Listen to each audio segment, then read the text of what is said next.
Three extremely troubled people enter a bar at closing time in different nights. By the time they leave, their souls are saved. Hello friends, today I am going to tell you about a fantasy movie from 2021 named Last Call in the Doghouse. The film starts with the commemoration of some wartime sequences. Ailey seems lost and with troubled thoughts. Mo holds all sorts of strange funerals, trying to get money. Gabe doesn't seem to get along with Matt. Jess has mommy issues.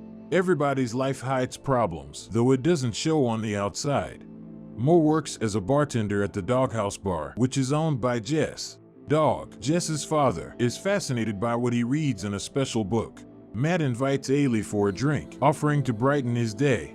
In the bar's bathroom, Joey is startled when he sees Ailey's injuries. He looks like he's been through a lot. Mo and Jess have a series of disagreements over the latter's problems. Jess avoids talking, even though Mo is by his side. Jess knows Ailey, but he has trouble remembering where from. His past is like a dark memory. The evening seems to be coming to an end as Mo plays the piano, accompanied by Mary. Mary is fascinated by Ailey, so she joins the table to find out more. Ailey is still distant and cold, although everyone in the room explains that the bar is like a big family. Karen calls Ailey, but he doesn't want to answer. Mo and Jess continue their arguments because of Jess's addiction. Mo covers for him even though he knows it's not right. Convinced to play the violin, Ailey quickly loses his temper and gets into conflict with the people in the bar. Dog tries to smooth things over and asks to look at Ailey's injuries. It turns out he was beaten by a woman. Mo keeps interfering. The boys shoot the basket in an attempt to blend in and get Ailey to open up.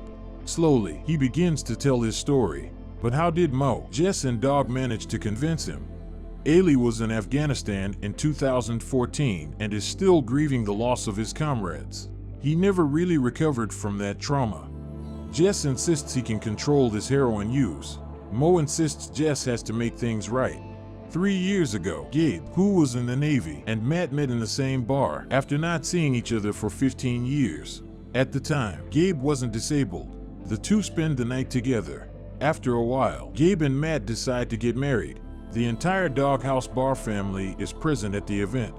Lily is a refugee who fled Poland in 1942. She has never forgotten the moment of her father's death. On their way to the concentration camp, they were effectively hunted down by the Germans.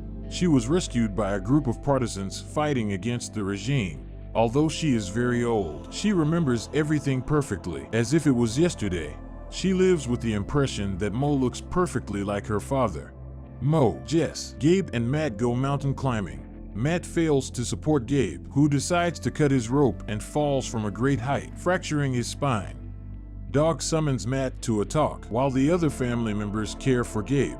After the accident, the relationship between the two hasn't been the same.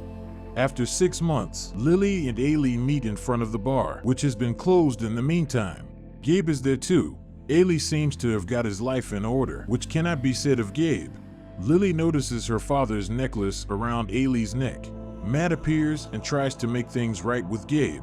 If you didn't understand exactly how things unfolded, you really need to go and watch the film. I left out a number of extraordinary happenings. Don't forget to